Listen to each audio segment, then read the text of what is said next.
की रोशनी में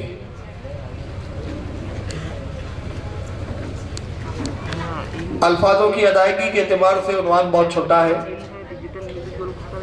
मगर वजाहत और समझाने के एतबार से ये उन्वान बड़ा वसी और बहुत ही वक्त तलब है। इसलिए कि एक अकीदे की बात नहीं करना है, अकायद बहुत सारे अकीदे आ जाते हैं और फिर किन किन मामलात में अहले सुन्नत के क्या अकायद है और अहले सुन्नत के मुकाबिल में दीगर जमातों के क्या नज़रियात है, क्या अकायद है, उसका तकाबुल पेश करना और फिर अपने अकायद की हक्कानियत के लिए दलाइल और बराहीन को सामने लाना, ये बड़ा तवील सिलसिला है जो एक बयान में इतना आसान नहीं है। लेकिन कुछ अकीदों पर हम गुफ्तगू करेंगे और मैं समझता हूँ कि हक पसंद के लिए एक बात काफ़ी होती है और अगर जो हड्डर्मी पर आ जाए तो फिर कुरान और हदीस के अंबार भी उसके लिए नाकाफ़ी हुआ करते हैं। मैं अपनी गुफ्तगू यहाँ से तमीदी तौर पर शुरू करना चाहता हूँ ताकि इस तमीद की रोशनी में आने वाली गुफ्तगू आपके समझ में बड़ी आसानी के साथ आती जाए। जब से दुनिया में इंसान का वजूद हुआ है, इंसानी माशरा 3 हिस्सों में मुनक़सिम रहा है। हज़रत आदम अलैहिस्सलाम सबसे पहले इंसान, नवे बनी आदम के जद्द अमजद, नस्ल इंसान हज़रत आदम से फैली, पनपी और बड़ी है। तख्लीक आदम अलैहिस्सलाम की जन्नत में हुई, लेकिन दायमी तौर पर मुकीम रखना जन्नत में मकसूद नहीं था रब्बे कायनात को, इसलिए कि पहले ही तख्लीक आदम से पहले इरशाद फरमा दिया गया था कि वइज़ रब्बुका लिल मलाइकति इन्नी जाइलुन फिल अर्दि खलीफा। इरशाद रब्बानी के हबीब याद कीजिए उस वक्त को कि जब आपका रब फरिश्तों से कह रहा था कि मैं जमीन पर एक खलीफा पैदा करूंगा। आदम की तख्लीक हुई नहीं है, लेकिन तख्लीक का जब जिक्र आया है तो कहा कि जो खलीफा होगा वो जमीन पर होगा। आदम अलैहिस्सलाम जन्नत से जमीन पर आए, लोग कहते हैं खता हुई, मैं कहता हूं खता नहीं है बल्कि ये वफादारी है, फर्माबरदारी है।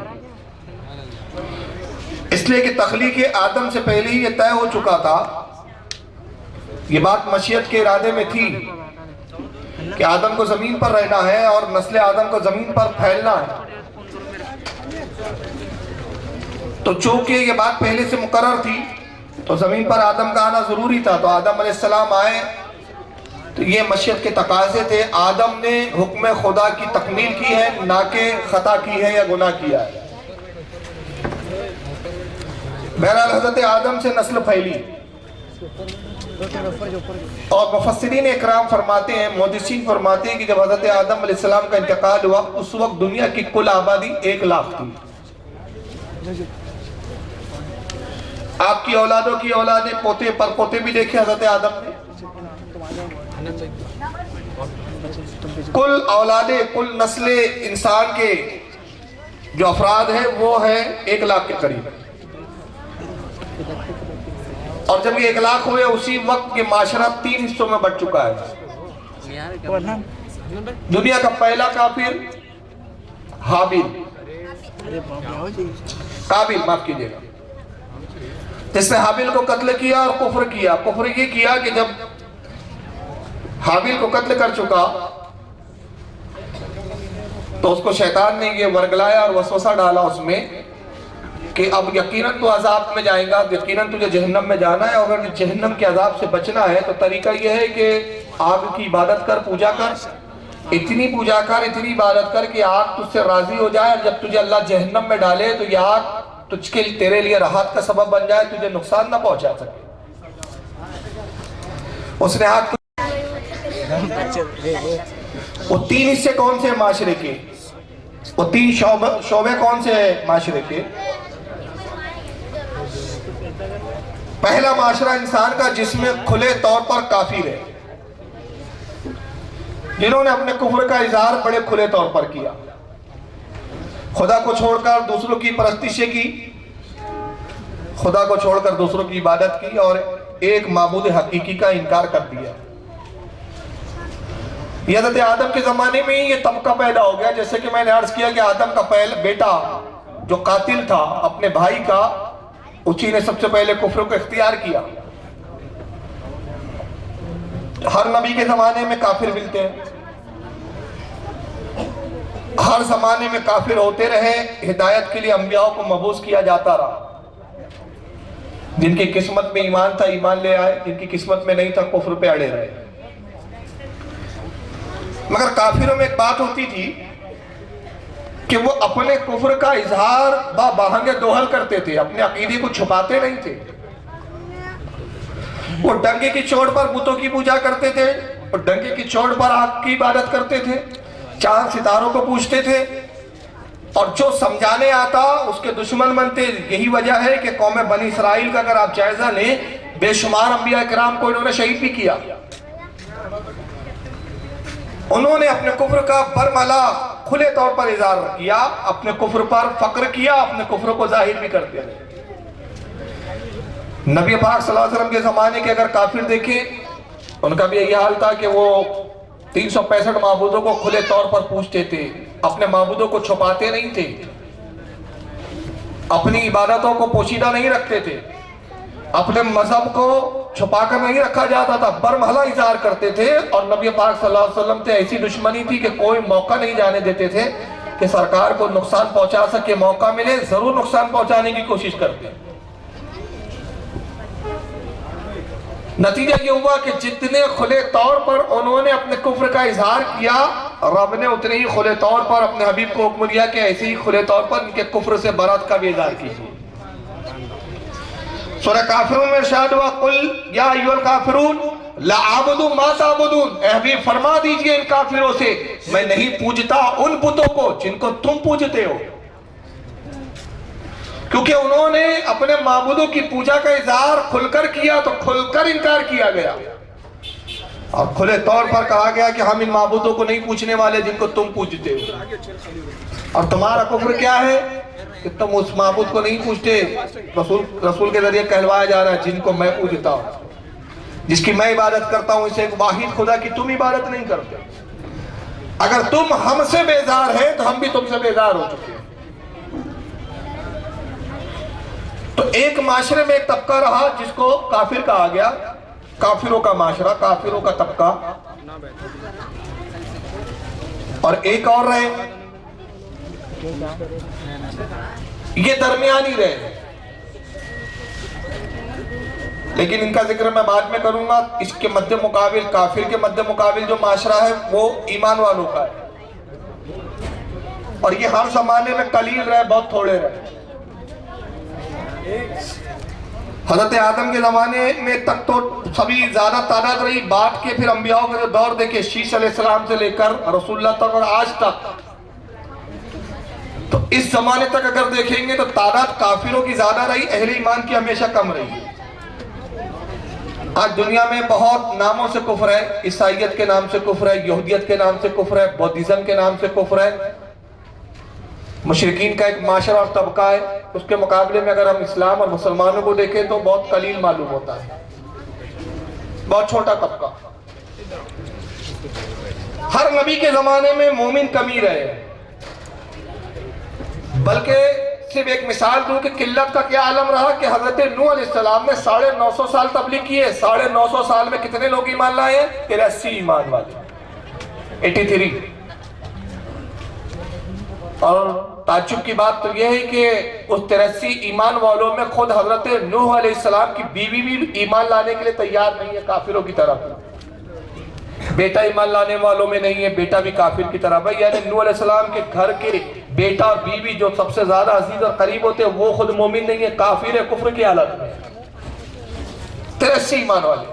बाद अंबिया के जमाने में 2, 3, 5, 6 ये तादाद भी रही है। अल्लाह के रसूल की हदीस से फरमाया, आका ने कि ऐसे भी जमाने गुजरे कि ईमान वाले 3 रहे हैं, मगर ये 3 ही ईमान वाले हो, ये कुफ्र के मुकाबले में इतने वजनी और भारी होते हैं कि आका ने कहा कि कयामत उस वक्त तक ना आएंगी जब तक रूए जमीन पर एक ईमान वाला भी बाकी है। यानी एक ईमान वाला होना इतना अहम है कि एक मोमिन है पूरी कयामत को रोके हुए। एक तरफ पूरा कुफरिया माशरा और एक तरफ एक ईमान वाला, मगर एक ईमान वाला पूरी कयामत को रोक सकता है। ये उसकी अजमत है, ये उसकी शान है। और ईमान वाले रसूल के जमाने में जो ईमान वाले रहे, जो उनका दर्जा रहा, ऐसे ईमान वाले न से पहले गुजरे, न आज है, न कयामत तक ऐसे हो सकते हैं। तारीख ऐसे ईमान वालों की मिसाल पेश करने से कासिर है। नबी ने ईमान की एक पहचान बताई उन्हें और कहा कि ईमान कहते किसको है। इकबाल की जबान में लोग आसा समझते हैं मुसलमान होना। लोग समझते हैं कि दो मस्जिद में जाके सजदे कर लिए हम पक्के मोमिन हो गए। क्या बात है। ये ईमान का तकाजा नहीं है, ये ईमान का इजहार है। नमाज ईमान का इजहार है, अपने दर्जात को बुलंद करने का जरिया है, मगर ईमान हकीकी नमाज पढ़ना नहीं है, मस्जिद में जाना नहीं है। ईमान ये भी नहीं है कि आप जबान से कह दे ला इलाहा इल्लल्लाह मुहम्मद रसूलुल्लाह। ईमान है क्या? What is the definition of ईमान? क्या तारीफ है ईमान की? क्या है कैटेगरी ईमान की? मैं नहीं कहता, रसूल से सुनते हैं कि ईमान कहते किसको है। बस इस ईमान की तारीफ जो नबी ने बयान की, उसी के सिमने में आगे की तकरीर चलेगी इंशाअल्लाह। बुखारी शरीफ खोले, उसकी जिल्द नंबर 1 है, किताबुल ईमान। इमाम बुखारी ने ईमान की हदीस को ईमानी के बाब में लाया है। हदीस नंबर 14 है। रिवायत अनस इब्न मालिक से है। बाप का नाम हुब्बुर रसूलुल्लाह सल्लल्लाहु अलैहि वसल्लम। क़ाला अनस क़ाला रसूलुल्लाह सल्लल्लाहु अलैहि वसल्लम ला युमिनु अहदुकुम हत्ता कुना हब्बा इलैहि मिन वालिदिही व वलदिही वन नास अजमईन। आका ईमान की तारीफ बयान करेगा, लोगों उस वक्त तक तुम में से कोई मोमिन हो ही नहीं सकता, मोमिन हो ही नहीं सकता, मोमिन बन ही नहीं सकता, मोमिन कहला ही नहीं सकता, जब तक मुझसे इतनी मोहब्बत ना करे जितनी अपने बाप से ना करता हो, अपनी माँ से ना करता हो, अपनी औलाद से ना करता हो, अपने अजीजो अकारी तमाम दुनिया के लोगों से, वन्नास अजमईन तमाम लोगों से ज्यादा जब तक मुझसे मोहब्बत ना करे मोमिन हो ही नहीं सकता। असले ईमान है मोहब्बत रसूल। और मोहब्बत के क्या मायने जबान से कह दिया, मुझे मोहब्बत है रसूल से, नारे रिसालत लगा दिया, आशिक रसूल कहला लिए, मोहब्बत इसका नाम नहीं है। क्या है मोहब्बत रसूल? 3 मिसालें दूंगा, ज्यादा नहीं दूंगा। मिसालों में अगर चला गया मैं, तकरीर खत्म हो जाएगी, वक्त ना काफी पड़ जाएगा। मक्के का वो माहौल देखे जहां पर जुल्म सितम के पहाड़ तोड़े जा रहे हैं। उसी माशरे में हजरत बिलाल को हम देखते हैं तो हाल यह है कि आग के शोलों पे लिटाया जाता है, कहा जाता है बिलाल मोहम्मद का कलमा छोड़ दे। और आग के शोलों पे कैसे लिटाया जाता है? जैसे मुर्गी को तंदूर पे तला जाता है या भुना जाता है ना, रस्सियों से हजरत बिलाल को बांध के लटका दिया गया, नीचे आग जल रही है, आग की तपिश, आग के शोले पीठ पर आते हैं, नंगी पीठ है, कपड़े उतार दिए गए हैं, शोलों से पीठ की चर्बी पिघलती है, पिघल पिघल कर आग पर गिरती है, आग बुझ जाती है, फिर आग लगाई जाती है। हजरत बिलाल तड़पते हैं मगर जबान पे अहद अहद, अल्लाह एक है, अल्लाह एक है। बिलाल मोहम्मद का कलमा छोड़ दे। बिलाल कहते 1000 बिलाल की जान हो, सब मुस्तफा के कदमों पे कुर्बान। अल्लाह अकबर, अल्लाह अकबर। क्या है ईमान की तारीफ? उसी पुरफतन माहौल में अबू बकर सिद्दीक आते हैं। आका जुल्म की हद हो गई। जिस सहाबी को, जो आपके आशिक को और चाहने वाले को मुशरिकीन देखते हैं, पकड़ते हैं, मारते हैं, पीटते हैं, बस चले तो कत्ल भी कर देते हैं। अम्मार यासर को देखे, उनकी वालदा को अबू जहल ने पकड़ा है, बेटा सामने, बेटे को रस्सी से बांध दिया है, बाप को जमीन पे कीलों के ठोक के जो है सुला दिया गया, हाथों में कील ठोक दी गई। अम्मार मोहम्मद का दीन छोड़ दे, का बाप कुर्बान कर सकता हूँ, माँ कुर्बान कर सकता हूँ, ईमान कुर्बान नहीं किया जा सकता। सुभान अल्लाह। अबू जहल ने क्या किया? नेजा उठाया है। तस्वुर करें, बाप सामने तड़प रहा हो, माँ सामने बिलक रही हो, बेटे की क्या कैफियत होगी? बेटा वो जो अपने माँ बाप से मोहब्बत करता हो। तलवार ली, बाप को कत्ल किया गया। अम्मार तेरी माँ जिंदा है, अगर तू अब भी मोहम्मद का कलमा छोड़ दे तेरी माँ को हम छोड़ देंगे। कहा रसूलुल्लाह का कलमा नहीं छोड़ूंगा, हुजूर की मोहब्बत को तर्क नहीं कर सकता। अबू जहल ने देखा नहीं मानते, नेजा उठाया, बेटे की निगाहों के सामने मां हजरत सुमैया को नेजा मारा। कहा मारा? शर्मगाह पर। और जब नेजा लाया तो मां को अंदेशा हुआ कि मेरा बेटा मार कहीं इनके जुल्म को देखकर ईमान से फिर ना जाए। तो मां ने कहा बेटा हमारी फिक्र ना कर, अपने बाप की फिक्र ना कर, बाप शहीद हो गया, मैं अब शहादत के जाम नोश करने वाली हूँ, मेरे बेटे ईमान को ना छोड़ना। ये ना समझना मुझ पे तकलीफ हो रही है, कसम खुदा की तेरे बाप को जन्नत में देख रही हूँ, मेरा इंतजार कर रहे हो, ईमान को ना छोड़ना। माँ को भी कत्ल किया गया मगर अम्मार ने ईमान नहीं छोड़ा है। ये माहौल है अरब का। मैं एक एक सहाबी की बात बताऊं तो बहुत वक्त लग जाएगा। हजरत उस्मान गनी पे क्या जुल्म नहीं हुए। एक चचा है, काफिर है, प्रॉपर्टी से बेदखल किया। दौलत की बात करते हो, मुस्तफा के कदमों पे सब कुछ कुर्बान। अच्छा दौलत से भी तो छोड़ने के बाद भी तू मोहम्मद का कलमा नहीं पढ़ेगा, छोड़ेगा? टाटे में लपेट दिया उस्मान गनी को, एक सिरा बंद कर दिया और दूसरे सिरे से धुआं छोड़ता है। ये चचा जुल्म सितम कर रहा है, धुआं अंदर जाता है, खांसते बेहाल हो जाते हैं, बेहोश हो जाते हैं। टाट खोला जाता है, उस्मान गनी के चेहरे पे पानी के छींटे दिया जाते हैं, होश में आते हैं। उस्मान अब भी वक्त है, मोहम्मद का कलमा छोड़, मोहम्मद की मोहब्बत छोड़। तो हज़रत उस्मान कहते हैं 1000 उस्मान की जाने हो तो सब मोहम्मद के कदमों पे निसार, ईमान नहीं छोड़ा जाएगा। ये हालात थी सहाबा इकराम की अरब में। उस पुरफितन माहौल में अबू बकर आते हैं, या रसूलुल्लाह अपने रब से कहिए कि वो हमें हिजरत के लिए हुक्म दे दे, हम मक्के को छोड़ देंगे। अबू बकर सब्र करो, पैगंबर उस वक्त तक अपना घर, अपना इलाका, अपना वतन नहीं छोड़ता जब तक रब का हुक्म ना हो। इंतजार करो कि मेरे रब का हुक्म आएगा और मेरे रब के हुक्म के तहत हिजरत की जाएगी। एक दिन बुलाया, अबू बकर 2 ऊंट तैयार करो, मैंने रब से दुआ की करीब हुक्म आने वाला है, 2 ऊंट तैयार करो, खिलाओ पिलाओ, मोटा ताजा करो, सफर के लिए उनको बिल्कुल चुस्त कर दो। करीब हुक्म आएगा, 1 ऊंट पर तुम सवार होंगे, 1 ऊंट पर मैं। जब मैं हिजरत करूंगा तो तुम मेरे रफी के सफर होंगे। अबू बकर सिद्दीक ने ऊंट खरीदे, खिलाते हैं पिलाते हैं, ऊँटों की देखभाल कर रहे हैं और रोज आते हैं, या रसूलुल्लाह हिजरत का हुक्म आ गया? अबू बकर नहीं आया। दूसरा दिन आते, या रसूलुल्लाह हिजरत का हुक्म आ गया? अबू बकर नहीं आया। आ जाएगा, मैं खुद तुम्हें इत्तला करूंगा। तीसरा दिन, चौथा दिन, न जाने कितने दिन गुजरे, अब गिनती नहीं। अबू बकर ने तो गिनना भी छोड़ दिया है, मगर रोज एक दिन ऐसा नागा नहीं। अबू बकर आती है, हिजरत का हुक्म आया? आगा कहते हैं अभी हुक्म नहीं आया। और एक आधी रात को हुक्म आता है, जिब्रील आते हैं, या रसूलुल्लाह, ऐ मोहम्मद सल्लल्लाहु अलैहि वसल्लम, अल्लाह हुक्म देता है कि मदीने की तरफ हिजरत करे, साथ में अबू बकर को ले, अपने बिस्तर पे अली को सुला दे। सुभान अल्लाह। अली को सुला दिया, अबू बकर के घर की तरफ निकले रज़ियल्लाहु ताला। अबू बकर को बेदार करना है, उठाना है, हिजरत में साथ में लेके चलना है। सरकार अबू बकर सिद्दीक के घर जैसी पहुंचे, बस कुंडी हिलाई है।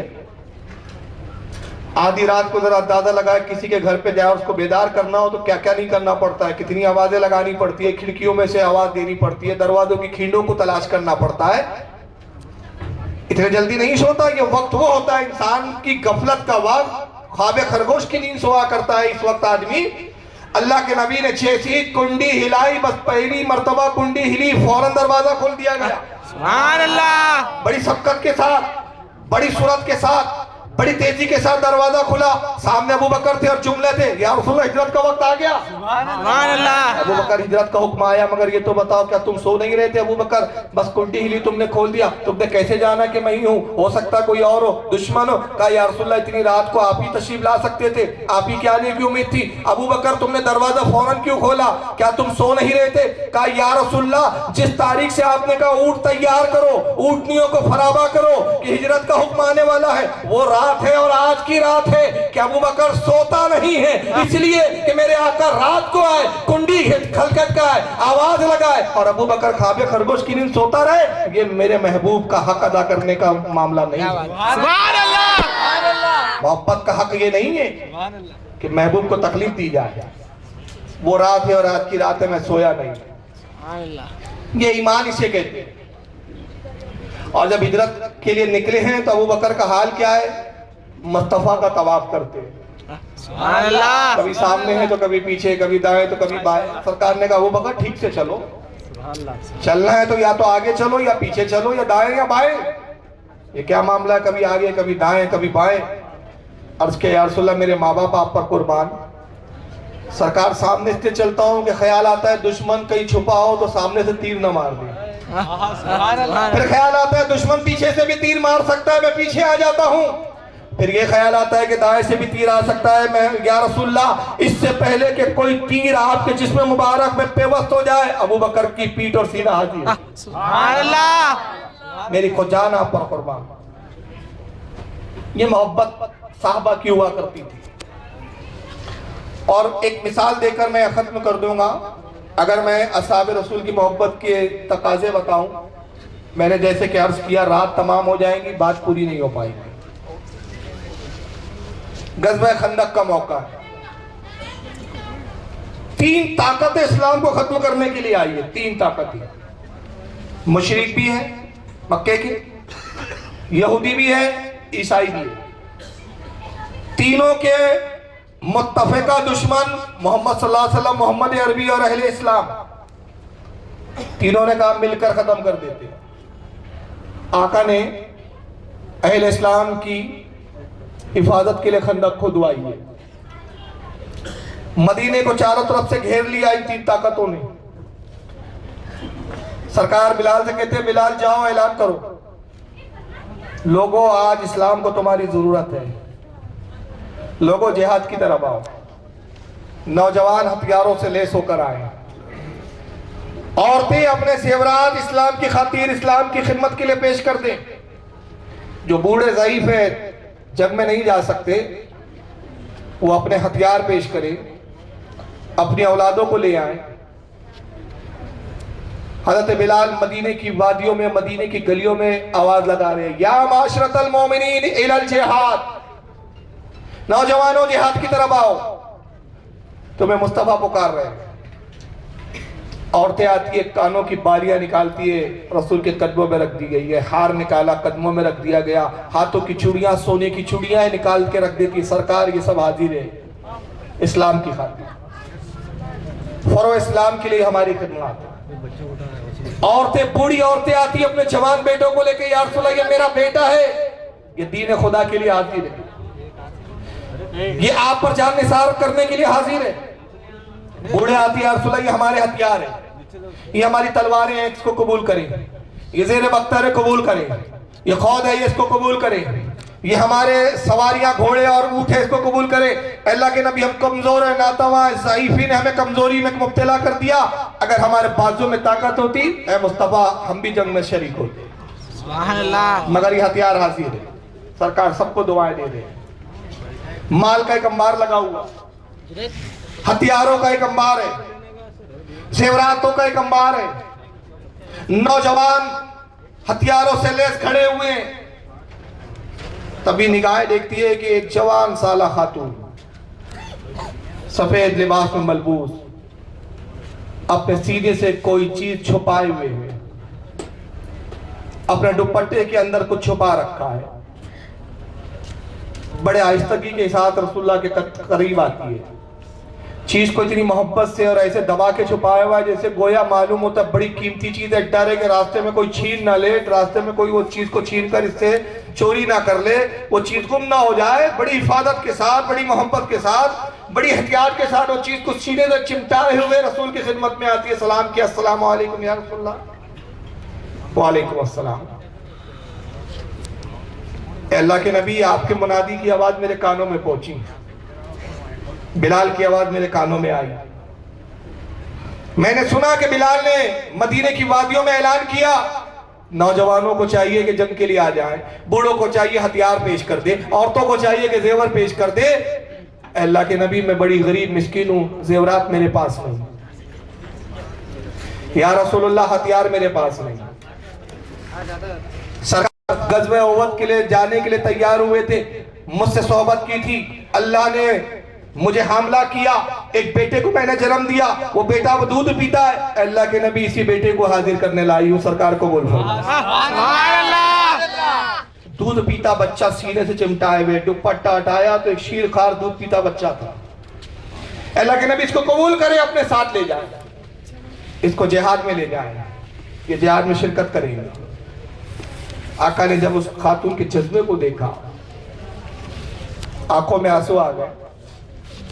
इरशाद फरमाया, ऐ इस्लाम की शहजादी, ये बच्चा बड़ा छोटा है, बड़ा कमसीन है, शीरखार है, दूध पीता है, तेरे जज्बे की मैं कद्र करता हूं, तेरे जज्बे की अल्लाह रसूल को बड़ी कद्र है, मगर ये बच्चा इतना कमजोर और नातवा है कि ये हथियार नहीं चला सकता, ये तलवार नहीं पकड़ सकता, ये ज़ेरे बख्तर अपने सीने पे नहीं रख सकता, हत्ता के हाल ये है कि दुश्मन तीर मारे, ये तीर से बचाव नहीं कर सकता, दुश्मन तलवार का वार करे, ये उसके वार को रोक नहीं सकता।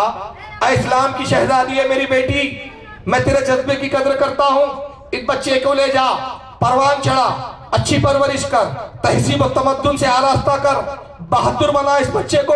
जब ये जवान हो जाएगा, अल्लाह ने चाहा तो बहुत मौके आएंगे, दीन की खातिर बड़ी जंगें होने वाली है, फिर किसी और जिहाद में इसको रवाना कर देना, किसी और जिहाद में भेज देना, लेकिन अभी ये इस काम का नहीं कि इसे जंग में ले जाया जाए।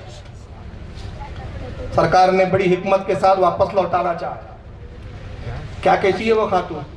तारीख साज जुमले, मैं खुदा की कसम कहता हूं, तारीख किसी भी मजहब की तारीख ऐसी मिसाल रखती हो तो पेश कर। कहा, या रसूलल्लाह, आप क्या कहती है, मेरा बच्चा किसी काम का नहीं, ये कमजोर नातवा है। अल्लाह के नबी, आप इस बच्चे को नाकारा समझते हैं? या रसूलल्लाह, आपने क्या कह दिया?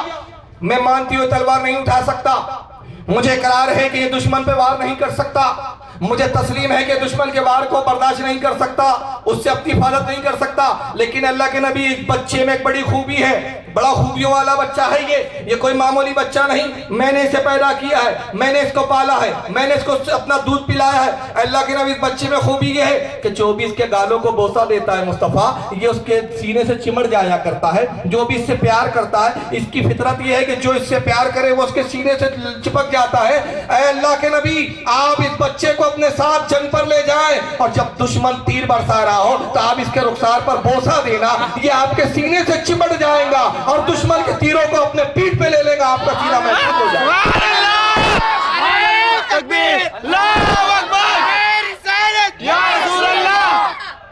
बताओ मुझे, तारीख किसी मजहब की तारीख में ऐसी भी जाने से, यार ये आना जाना क्या लगा रखा है आप लोगों ने, यार बैठ जाए एक जगह, ये वॉलेंटियर ही घूम रहे हैं यार, ऐसा लग रहा है मुझे। लोग तो इत्मीनान से सुन रहे हैं, लेकिन वॉलेंटियर ही घूम रहे हैं, बस इधर से उधर, इधर से उधर। बैठ जाइए, डिस्टर्ब होता है सर। किसी भी मजहब में अपने रहनुमा पर जानिसारी का ऐसा कोई जज्बा नजर आता हो तो मुझे बताओ। ईमान ये कहते हैं कि औलाद भी मुस्तफ़ा पर कुर्बान, अपनी जान भी कुर्बान। ला युमिनु अहदुकुम हत्ता कुना हब्बा इलैहि मिन वालिदिही व वलदिही वन्नास अजमईन। तुम में उस वक्त तक कोई मोमिन हो ही नहीं सकता जब तक मुझे अपने बाप से ज्यादा अजीज ना जाने, अपनी माँ से ज्यादा अजीज ना जाने, अपनी औलाद से ज्यादा मुझे अजीज ना जाने, मोमिन नहीं हो सकता। लोग समझते हैं जुलूस में नारे तकबीर लगा दिया, सुन्नी है, बहुत आशिक रसूल, क्या मोहब्बत का तकाजा इतना ही है? बस ये आखिरी वाकया, अगर इस पर मैंने कहा कि बहुत मवाद है मेरे पास वक्त की किल्लत है, और इसी वाकये की रोशनी में जरा अपना जायजा लें, और फिर मैं आपके ईमान को झंझोड़ना चाहता हूँ। कितना ईमान आपके सीने में है, कितनी मोहब्बत करते हो मुस्तफ़ा से, सिर्फ नारे तक या बिरयानी की डेग तक, और उसके आगे क्या है फिर आपका? गज़वे उहद का मौका, और गज़वे उहद में एक मौका हुआ है, आप जानते हैं, अगर तारीख से थोड़ा सा शगफ है या पड़ा है, साहबा के पैर और कदम उखड़े थे, दुश्मन हावी हुआ था, एक वक्त आया ऐसे माहौल में, ऐसे पुरफितर माहौल में कि जब मुस्तफा सल्लल्लाहु अलैहि वसल्लम ने भागने वाली फौज को दोबारा जमा किया, इज्तिमा हुआ दोबारा सहाबा का, एक जगह जमा हुए, अब फिर दुश्मन पर टूटे। दुश्मन के हौसले बढ़ चुके थे, दुश्मन बड़ी शिद्दत के साथ हमले कर रहा है। ऐसे माहौल में एक शख्स आता है जिसका नाम है जर्राह। क्या नाम है? जर्राह। बड़ा कवि पहलवान, काफिरों की तरफ से लड़ने आया है, मुशरिकीन की तरफ से आया है, पहलवान है बहुत बड़ा, 6 साढ़े 6 फीट का आदमी, बाजू मोटे मोटे हैं। अगर किसी को किसी गर्दन हाथ में दबाए तो गर्दन छुड़ा ना सके। ताकत और कुव्वत का ये आलम। दोनों हाथों से तलवार चलाता है। तलवार का वो धनी, जब तलवार चलती है तो तलवार नजर नहीं आती कि कहाँ है, सिर्फ एक बिजली की तरह नजर आती है, बिजली कौनती भी दिखती है। तो साहबा उसके मुकाबले में गए, जर्राह के कत्ल किया, शहीद कर दिया। बड़ी अजीब जंग थी। जर्राह काफिरों की तरफ, मुशरिकीन की तरफ, और उसी के बेटे हजरत अबू उबैदा, ये रसूलुल्लाह पर ईमान ला चुके हैं, सरकार के गुलाम, सरकार के आशिक़ ज़ात, नबी के साथ है।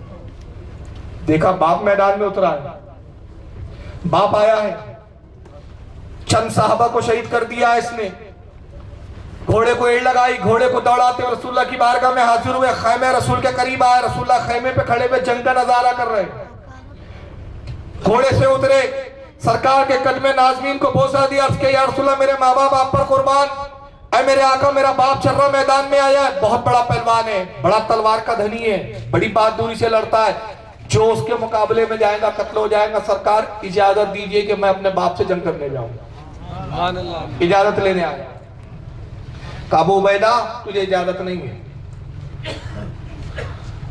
अबू उबैदा तुझे इजाजत नहीं, जाओ किसी और से लड़ो, बाप से ना लड़ो। घोड़े पे बैठे अफसोस के साथ आए, दुश्मन से लड़ना शुरू किया, मगर पूरी तवज्जो बाप ही की तरफ है, पूरी नजर बाप की तरफ है, कर क्या रहा है। फिर चंद साहबा से मुकाबला हुआ जर्राह का, जर्राह ने फिर चंद साहबा को शहीद कर दिया।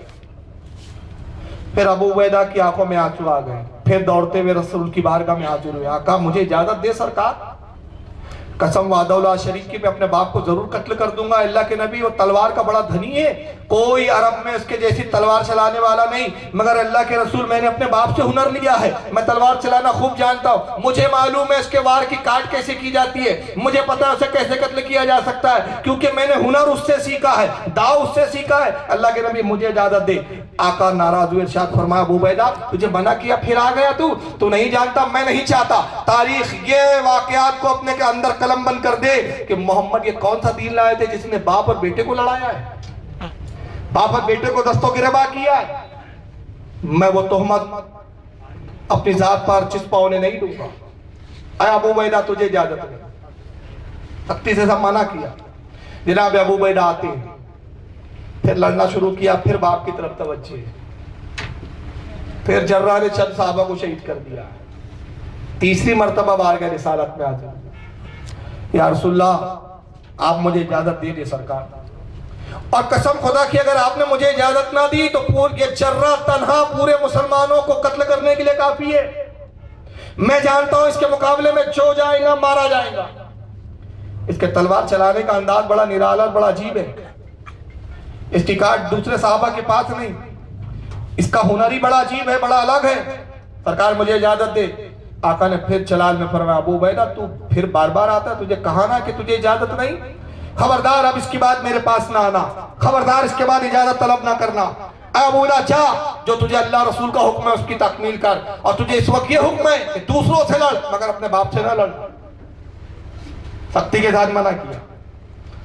जनाब अबू उबैदा घोड़े पे आते हैं, सवार है, दुश्मन से लड़ रहे हैं, फिर तवज्जो बापी की तरफ, ज़हन है कि हटता नहीं है, आंखें हैं कि बाप का पीछा करना छोड़ती नहीं है। और जब देखा कि बाप ने फिर चंद साहबा को शहीद किया, ईमान ने जोश मारा, अब जब्त ना हुआ। बारगाह रिसालत में कह दिया गया था, रसूलुल्लाह की जबान से अदा हो गया था अब ना आना। अबू उबैदा ने सोच लिया अब जाऊंगा, रसूलुल्लाह बहुत सख्त हुक्म देंगे। घोड़े को एड़ लगाई, बाप के करीब पहुंचे और बाप के करीब जाने के पास कहा, ए जर्रा, आ मुझसे मुकाबला कर। जर्रा ने देखा बेटा अबू उबैदा मुकाबले पे आया। अब तक जो आए थे वो गैर थे, अब तो बेटा है। और लबो लहजा बड़ा अजीब था। बाप नहीं कहा था, ये नहीं कहा मेरे बाप मुझसे मुकाबला कर, ये नहीं कहा था कि ऐ मेरे रिश्तेदार मेरे करीबी मुझसे मुकाबला कर। ये कुछ भी नहीं जुमले थे। जुमलों में ना अदब था, ना रहम था, ना मोहब्बत थी, सख्त थे जुमले। ऐ जर्रा मुझसे मुकाबला कर। सर से पैर तक देखा। जर्रा ने कहा कि अच्छा, मोहम्मद के दीन ने तुझे इतना बेबाक बना दिया कि तू बाप को भी पहचानने से इनकार करता है। मोहम्मद के दीन ने तुझे इतना बेबाक बना दिया कि मुझे नाम लिख के पुकारता है। क्या जुमले थे अबू उबैदा के। कहा जर्रा सुन, आज ये वो मौका है कि जिसका रिश्ता मोहब्बत रसूल से जुड़ा है वो सबसे ज्यादा अजीज है, और जिसका रिश्ता मोहब्बत रसूल से जुड़ा नहीं, आज हम हर उस रिश्ते को काटने के लिए आए हैं। तू आज मेरा बाप नहीं, रसूलुल्लाह का दुश्मन है, और मैं रसूलुल्लाह का गुलाम हूं। मैं जरूर तुझे कत्ल करूंगा। सुभान अल्लाह। आज तेरा मेरा कोई रिश्ता नहीं। हमारे ईमान का हाल क्या है? चचा भाई कैसे छोड़े? अरे भाई चचा वहां भी है। अरे छोड़ो जी, मुल्लाओं के झगड़े हमें क्या करना है। सर्वधर्म संभावना, सबको लेकर चलेंगे, सबके साथ रहेंगे। मालूम होता है 60 साल की जिंदगी कोई कुल जिंदगी समझ लिया। जिस मनुज वहाबी के चक्कर में 60 साल की दोस्ती कर रहे हो ना, खुदा की कसम कयामत में मनुज काम नहीं आने वाला। अरे ये इतना बेवफा है यार, किससे दोस्ती करते हो? मुझे तो हंसी आती है उन सुन्नियों पर, बेचारे ब्रिटानिया 50-50 वालों पर। मैं इसको को ब्रिटानिया 50-50 बोलता हूँ। कुछ इधर भी कुछ इधर भी, ये भी ठीक वो भी ठीक। अरे भाई या तो रात है या दिन है। नहीं दिन भी नहीं है रात भी नहीं है, तो ये कौन सा बीच का टाइम है यार? या तो मर्द है या तो औरत है। कहा मर्द भी नहीं औरत भी नहीं, सब ठीक। अरे ये क्या ठीक ठीक लगा रखा है यार? कौन सा ईमान बनाया? क्या इस्लाम पढ़ा है तुमने? क्या पढ़ते हो इस्लाम तुम? उससे मोहब्बत, उससे दोस्ती, उससे ताल्लुकात कि जब वो अपनी वहाबियत में आता है तो तुम्हारे मरने के बाद तुम्हारी कब्र पर आकर एक मर्तबा सूरह फातिहा पढ़ने के लिए भी तैयार नहीं, क्योंकि तो उसके नजदीक तो कब्र पे जाना ही शिर्क है। इसाले सवाब ही शिर्क है। जो मरने के बाद भी तुम्हें याद ना करो उस मुस्तफा को छोड़कर उससे दोस्ती करते हो। इस साहबा ने बताया कि ईमान क्या होता है। बाप से ज्यादा मोहब्बत रसूल से, औलाद से ज्यादा मोहब्बत रसूल से। जर्रा ने कहा अच्छा, अगर तेरा ये हाल है तेरे दीन पर, तो मैं भी अपने दीन पर फिर बहुत मजबूत हूं। अगर आज मेरा दीन तकाजा करता है कि बेटे की कुर्बानी को कबूल किया जाए, मंजूर है मुझे, मुकाबला कर। बाप बेटों में तलवारें चली। साहबा ने अपनी तलवारों को रोक लिया। मुशरिकीन ने अपनी तलवारों को मयान में रख लिया। बड़ा फैसला कुन मरहला था, बड़ा फैसला कुन जंग थी। वजह क्या थी सब जान रहे हैं, सब देख रहे हैं कि जंग का वो मौका, वो मोड़ आ गया कि बाप बेटे हैं, और जर्रा मुशरिकीन की कुल ताकत का कुल सरमाया है। अगर जर्रा कत्ल हो गया मुशरिकीन की शिकस्त यकीनी है, और अगर जर्रा फतेह याब हो गया तो मुशरिकीन की फतेह यकीनी है। अब मदार इस जंग पर टिका हुआ है कि जो मर जाए उसकी शिकस्त, जो बच जाए उसकी फतेह। तो सब अब इस नजारे को देख रहे हैं, साहबा भी देख रहे हैं, मुशरिकीन भी देख रहे हैं। बाप बेटे की तलवारें चलती रही, टकराती रही, बिजलियां कौनती रही, और उसके बाद अबू उबैदा ने एक ऐसा भरपूर वार किया कि जर्रा अपने बाप की पेशानी पे वार किया था, और तलवार जब छेदते हुए और तलवार काटते हुए निकलती है, जर्रा का जिस्म 2 हिस्सों में तकसीम होकर जमीन पर गिर पड़ता है। जर्रा जिल्लत की मौत मारा गया। साहबा ने नारे तकबीर बुलंद, खुशी का नारा था। हारी हुई जंग अब जीतने की बिल्कुल कगार पर आ चुकी, फतेह यकीन। मुशरिकीन के कदमों पर भागे। मुसलमान जोश मोहब्बत में, जोश फतह में नारे बुलंद कर रहे हैं, नारे तकबीर और रिसालत बुलंद हो रहा है। मगर एक निगाह देखती है कि अबू उबैदा तलवार के जो उसका पकड़ने का सिरा होता है, मूठ होती है, उस पर सर टिका के रो रहे हैं। बाप का खून तलवार पे लगा हुआ है। निगाह कौन सी थी जो इस मंजर को देख रही थी? किसी की तवज्जो अबू उबैदा की तरफ नहीं है। सब फतेह में नारे बुलंद करने में मशगूल है। ये निगाह मौला कायनात अली मुर्तजा की थी। सुभान अल्लाह। अली करीब आए, सहारे से उठाया, आंखों के धारे बह रहे थे। अबू उबैदा के दाढ़ी आंसू से तर हो चुकी, तलवार से बाप का खून था। मौला कायनात के अल्फाज निकलते हैं, मेरे भाई अबू उबैदा, इस बात पर रो रहे हो कि बाप को कत्ल किया, इस बात का गम है कि बाप को मारा है। क्या जुमले थे उस आशिक के साथ के, इसे आशिक कहते हैं। ऐ मेरे भाई अली, मैं इसलिए नहीं रो रहा हूं कि बाप को मारा हूं, मैं तो इस बात पर बाखुदा खुश हूं कि रसूल के एक बहुत बड़े दुश्मन को कत्ल किया है। मैं रो इसलिए रहा हूं, मेरी आखिरत तबाह हो गई, मैं बर्बाद हो गया, मैं हलाक हो गया। अरे किस चीज ने तुझे हलाक किया है मेरे भाई अबू उबैदा? ऐ अली, रसूल ने मना किया था कि बाप के मुकाबले में ना जाना, मुझसे रसूल की नाफरमानी हो गई है, मैंने सरकार का हुक्म नहीं माना, मेरी आखिरत तबाह हो गई, मैंने रसूल के हुक्म के खिलाफ काम किया है, रसूलुल्लाह के हुक्म के खिलाफ हुक्म की खिलाफ वर्जी की है, मैं तबाह हो गया, मेरा ईमान अकारत हो गया। इस बात पर मैं रो रहा हूँ, इस बात पर मातम कर रहा हूँ, इस बात पर अफसोस कर रहा हूँ। अब जब ईमान तबाह, जब हज़रत अली ने ये बशारा सुनाई, दिलासा दिया, तसल्ली दी, हज़रत अबू उबैदा को खुशी के कुछ असरात नुमादार हुए चेहरे पर। इमामे को खोला, गले में लिपटा। गले में लिपटना इस बात की तरफ इशारा होता था अहले अरब में, जब कब कोई मुजरिम को लाया जाता, गले में इमामा लिपटा जाता था, गोया बहुत बड़ा जुर्म किया हो इसने।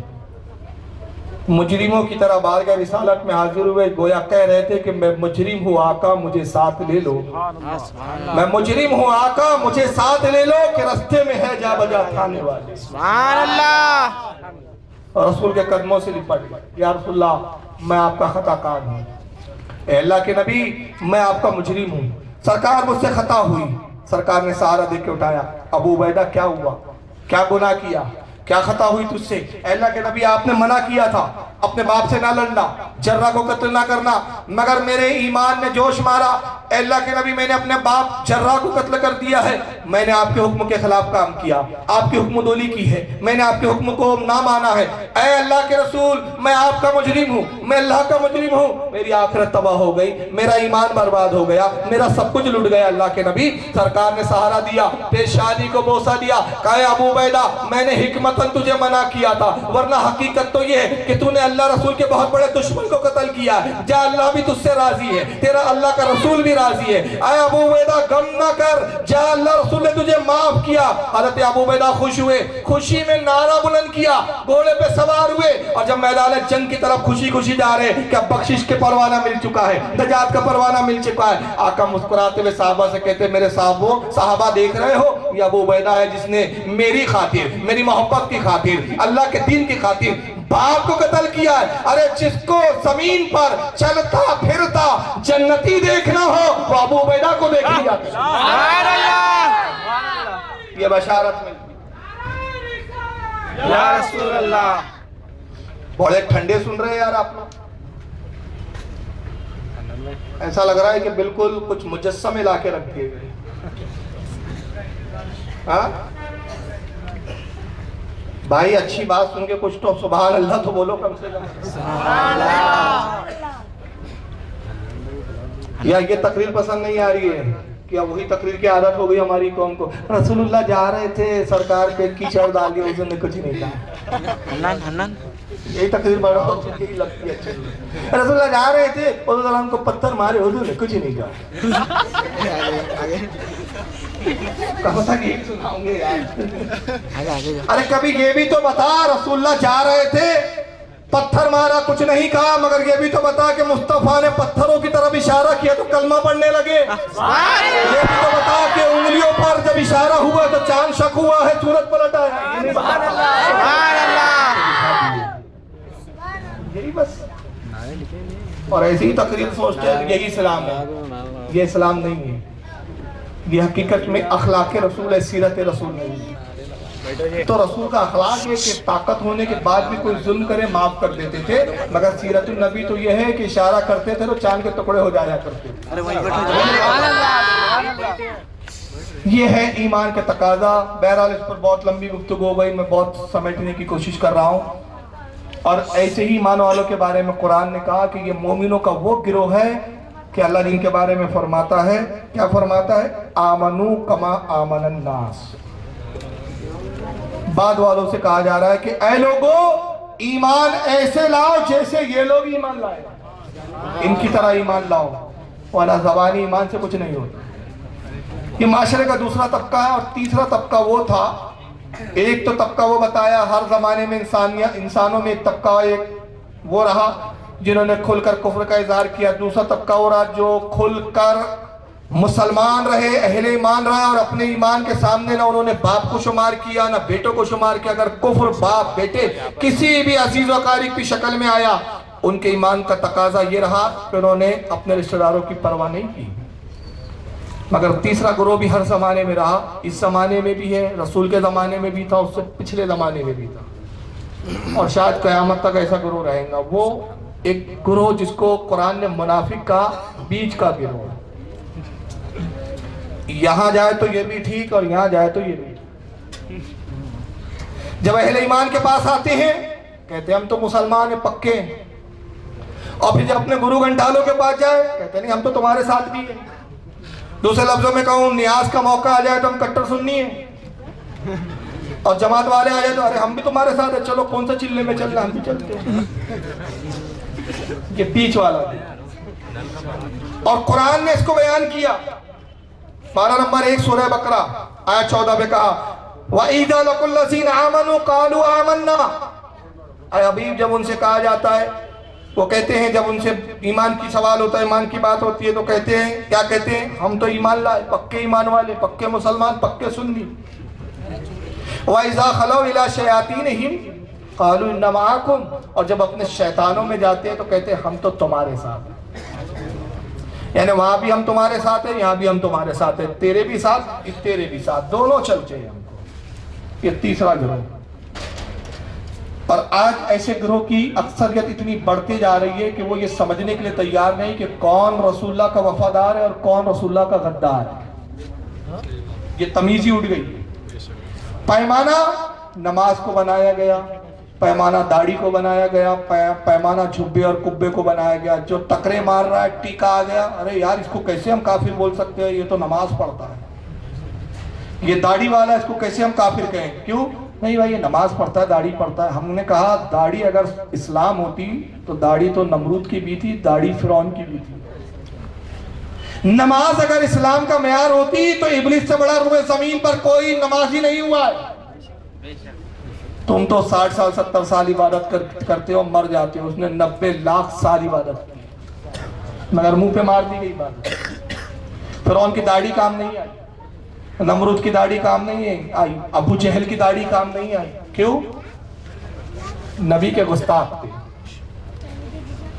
इब्लिस के पास नमाजें थी मगर हज़रत आदम का एहतराम नहीं था।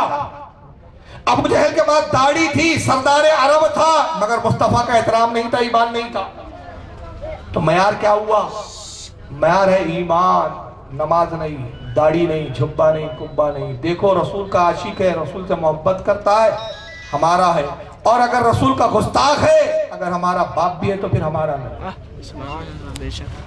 आइए मैं पहले एक वीडियो शुरू कर रहा हूं और ये दिखा के बताना चाह रहा हूं कि अगर ऐसे लोग भी मुसलमान हैं तो फिर मैं नहीं समझ सकता कि मुसलमान की डेफिनेशन क्या है, कि मुसलमान की तारीफ क्या है, फिर क्या तारीफ बनाई है हमने मुसलमानों की।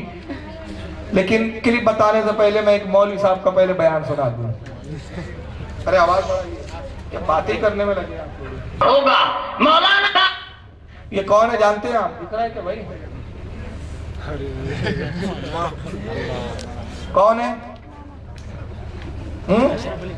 अशरफ अली दाने। अरे अशरफ अली कहाँ से आ गया भैया वीडियो में? इतनी टेक्नोलॉजी उस वक्त। टायर गया रे, टायर गया, टायर गया। ये एक बात कह रहे थे, इनको सुन लीजिए पहले।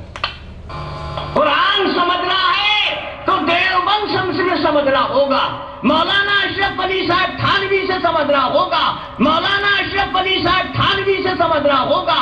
कुरान बस इतना ही मैंने सुनाया पहले, ताकि ये बात की वजाहत हो जाए जो मैं बताना चाह रहा हूं कि ताहिर ग्यावी ये देवबंद से ताल्लुक रखते हैं, तबलीगी जमात वालों से, समझ लीजिए।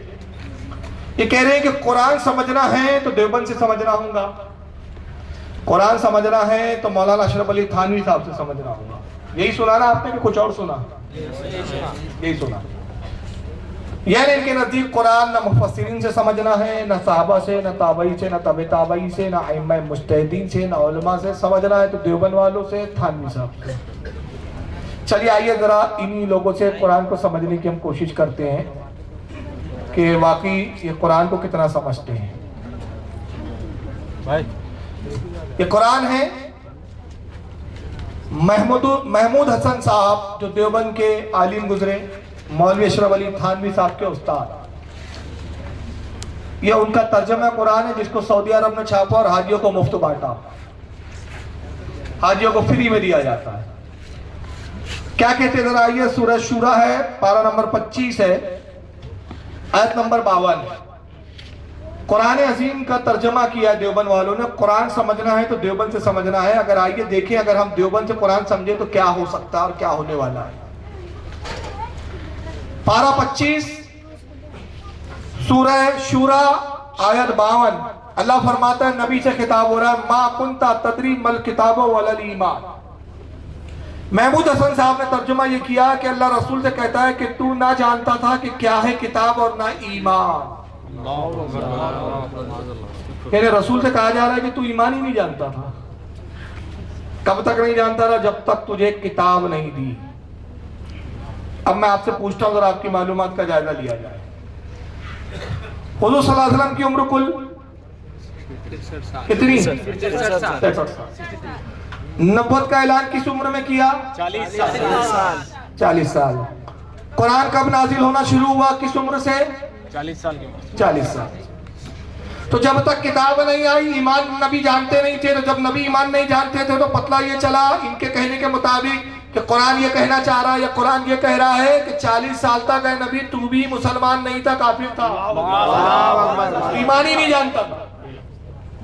आगे दूसरा तर्जुमा देखे थानवी साहब का। ये ताज कंपनी लाहौर में छापा है, आपको यहाँ भी मिल जाएगा, हैदराबाद में तो कम से कम डेफिनेटली मिल जाएगा। थानवी साहब का तर्जुमा कुरान जिन वहाबियों के और देवबंदियों के घरों में हो जाके आज ही अपने घरों में जाके चेक कर ले।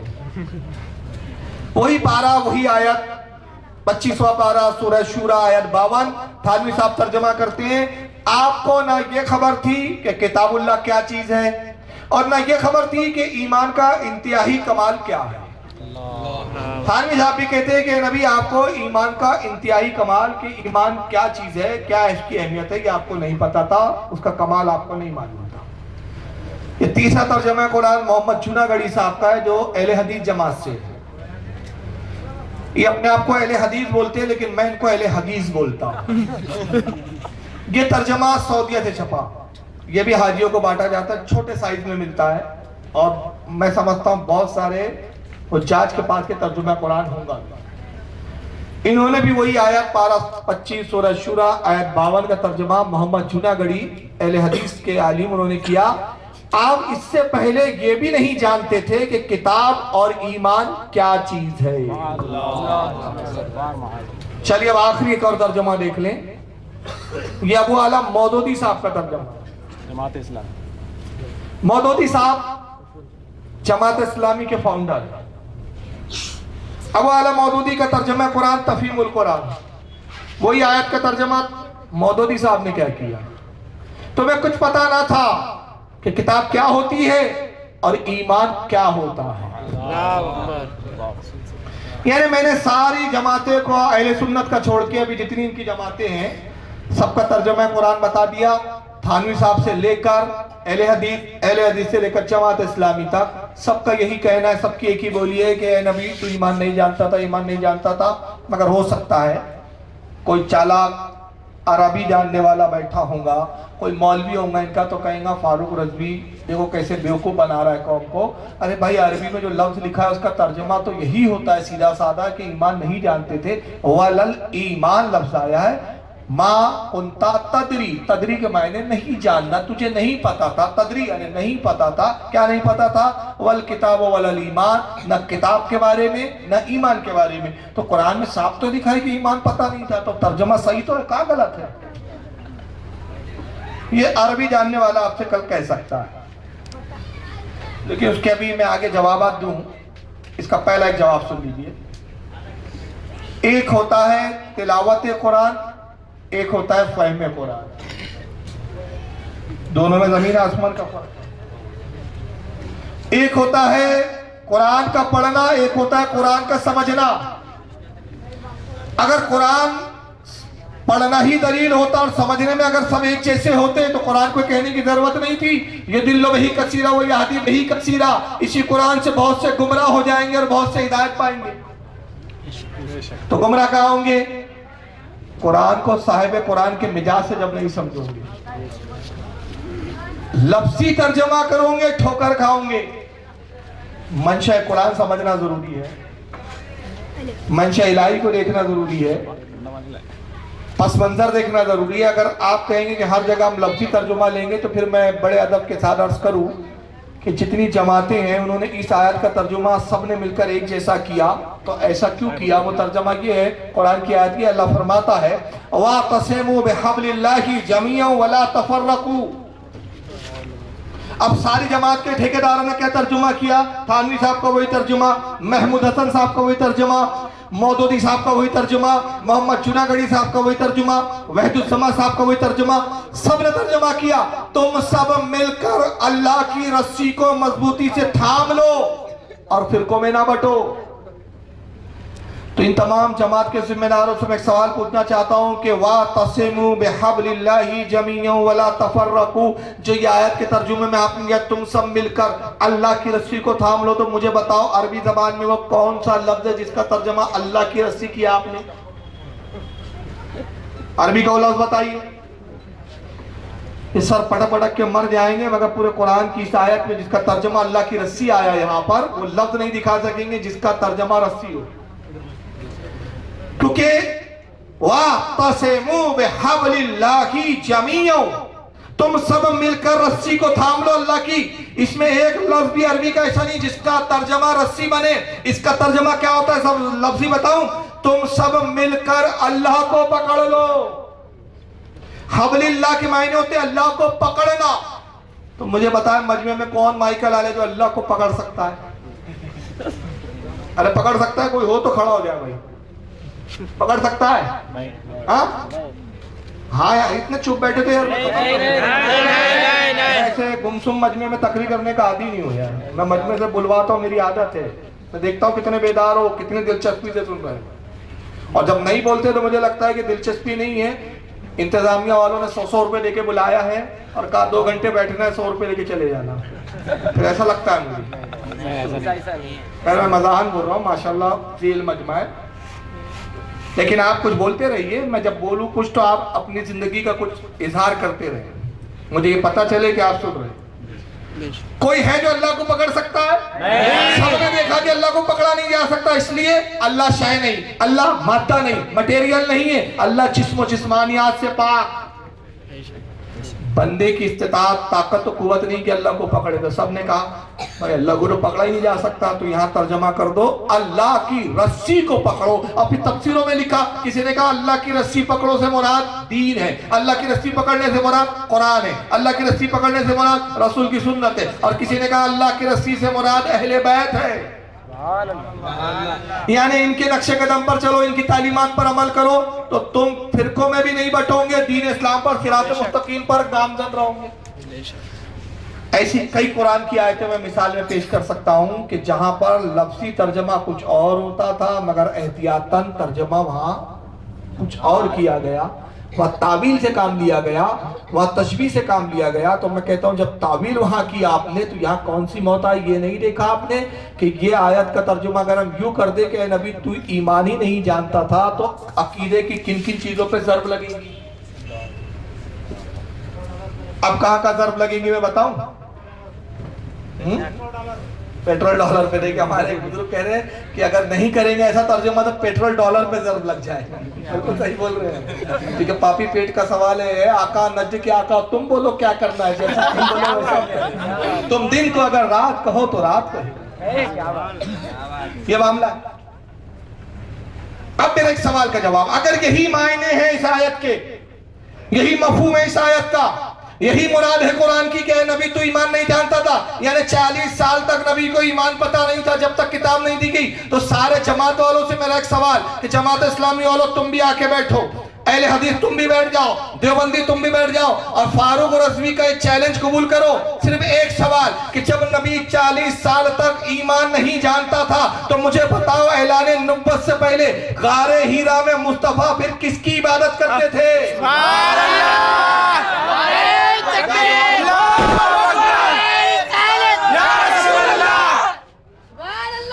कौन था जिसकी इबादत की जाती थी जब ईमान ही नहीं था? तो क्या बात, क्या बुत को पूछते थे मुस्तफा?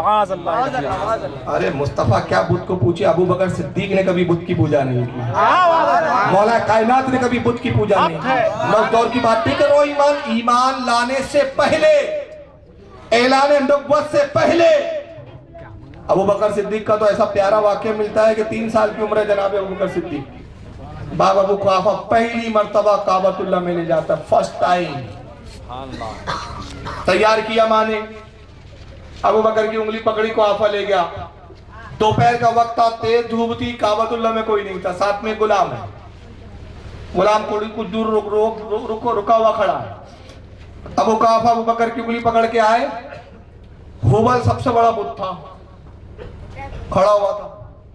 का बेटा ये हमारा माबूद है, ये हमारा खुदा है, यही खुशहाली का खुदा है, यही मसर्रत, खुशी, इत्मीनान, सुकून इसी के सबब से, यही हमें अता करता है। बाप ये कहकर आगे बढ़ा, बुतों का तवाफ करने लगा। अबू बकर छोटे हैं, बच्चे हैं, देखिए 3 साल का बच्चा, बाद देखा 4 साल की उम्र, बस इससे ज्यादा नहीं है। आसपास देखा एक पत्थर नजर आया, हाथ में पत्थर लिया, फिर अपने कपड़े को उठाया, पेट खुला दिया और उस हुबल से कहा, है हुबल तू हमारा खुदा है, मैं भूखा हूं, खाना दे। वो क्या खाना देता और क्या बोलता? कहा है हुबल मुझसे गुफ्तगू कर। अरे वो क्या बोलता? अब जब उसने ना बात की ना खाने का मामला हुआ तो अबू बकर सिद्दीक ने उठाया पत्थर का, मैं मारता हूं, बचा, बता, बच के बता। और जब पत्थर मारा हुबल की पेशानी पे, बताइए 3 साल का बच्चा पत्थर कितने जोर से मार सकता है? 4 साल का पकड़ ले हम, कितने जोर से पत्थर मारेगा भाई? मैं समझता हूँ ये स्पीकर खड़ा है ना, अगर एक 3 साल 4 साल का बच्चा पत्थर मारे स्पीकर हिलेगा भी नहीं, है ना? मगर देखो वो सदाकत की मार थी, वो कुव्वत अबू बकर सिद्दीक थी। 4 साल के बच्चे ने जब हुबल को पत्थर मारा, पत्थर पेशानी पे लगा और हुबल औंधे मुंह जमीन पर गिर के पड़ा। एक गर्दगवार उठी, थम करके आवाज आई, बाप दौड़ता आया, क्या हुआ? देखा हुबल कदमों में। जोरदार तमाशा मारा अबू बकर, ये क्या किया? कहा मैंने खाना मांगा, इसने खाना नहीं दिया। गुलाम का आवाज, जल्दी आ। अगर अहले अरब ने देख लिया बुत औंधे मुंह गिरा हुआ, तमाशा हो जाएगा, हंगामा हो जाएगा, जल्दी खड़ा कर। गुलाम ने अबू और कुहाफा ने दोनों ने मिलकर बुत को खड़ा किया। अंदाजा लगाया जिसको खड़ा करने के लिए 2 लोग लगे, अबू बकर का एक पत्थर नहीं बर्दाश्त कर पाया। ये सदाकत थी। खींचता हुआ ले गया अबू कुहाफा अपनी बीवी के पास, यानी अबू बकर सिद्दीक की वालिदा के पास।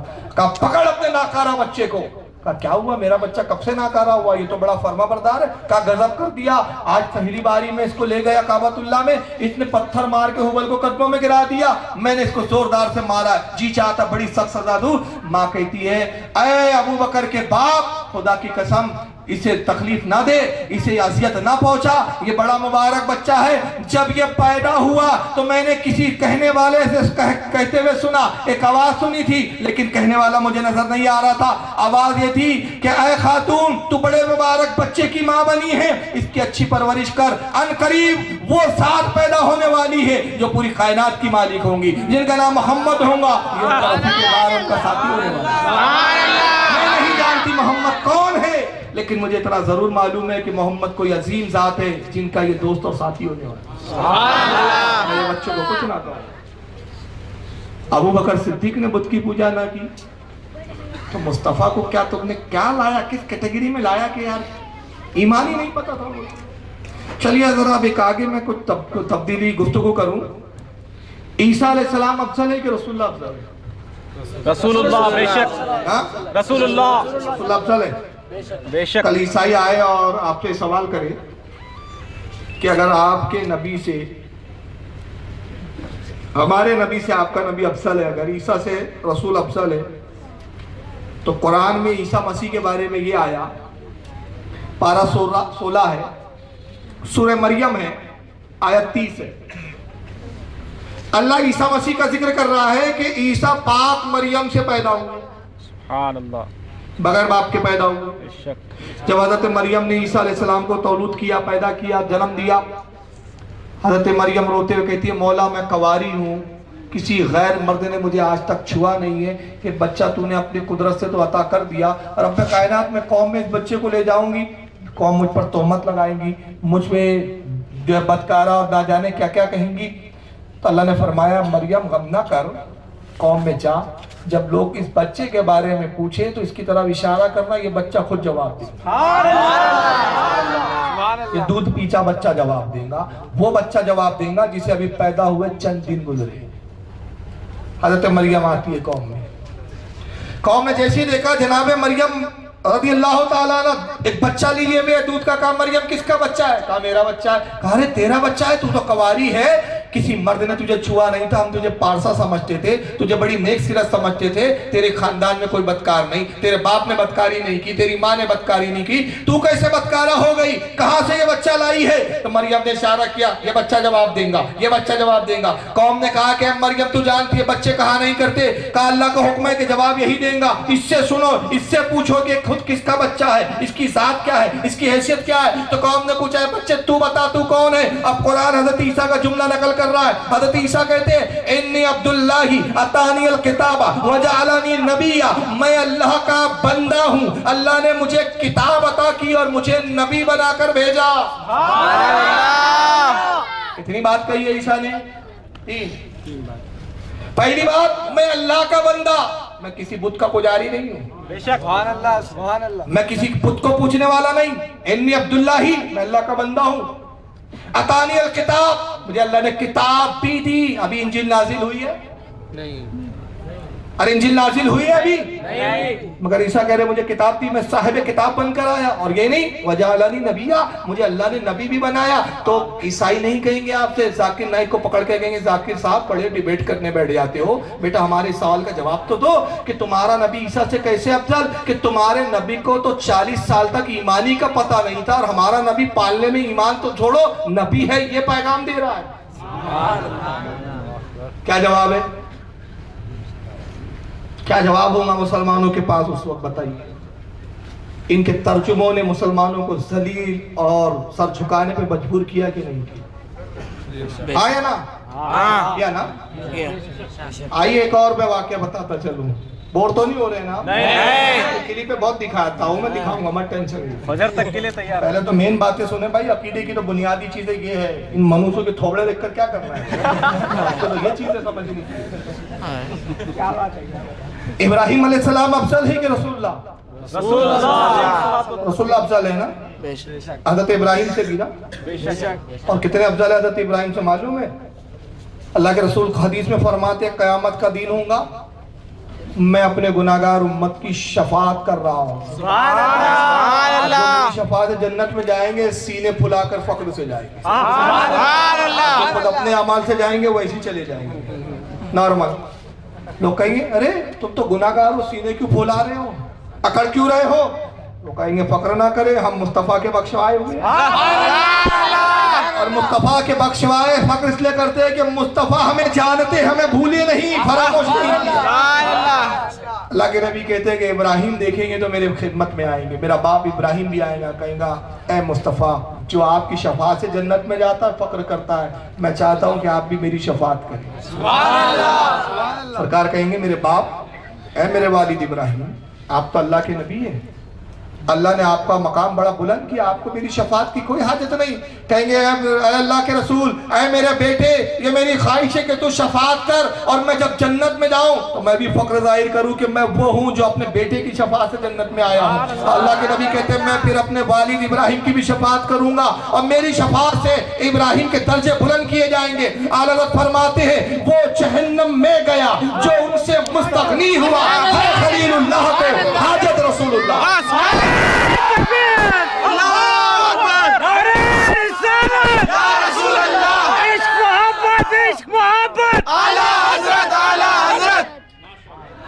वो जहन्नम में गया जो उनसे मुस्तगनी नहीं हुआ है खलीलुल्लाह को हाजत रसूलुल्लाह की।